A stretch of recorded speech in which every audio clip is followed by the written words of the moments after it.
Here is the sign for true.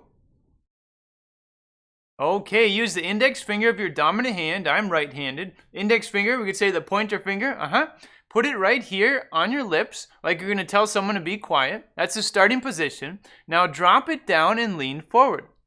True. From the side. Other side. True. True.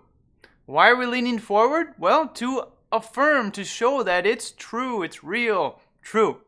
All right, rest position, sign with me. Let's do it 3 times. Here we go. True, true, true.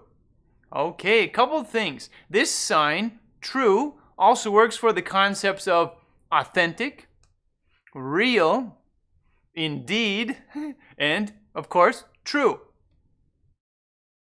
All right, another thing, you might be thinking, this kind of looks like the sign for tell, like tell someone something. Well, you tell me what's the difference. First, I'm going to sign true, true. Now I'm going to sign tell. Did you see the difference? Once again, true, tell. All right, so true, start in that position like you're shushing someone, drop it out, lean forward. True.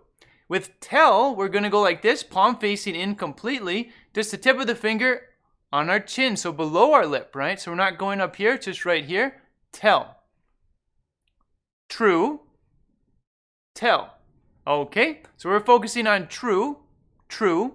If you're just in a heated debate and you really need to lay it in there that it's true, someone's like, it's false. I don't know what you're talking about. It's false. You're like, true. True. So you can put it in your face, put it in your body movements to embellish, or if it's not a big deal, just do the regular true. Okay, we just talked about the sign for true.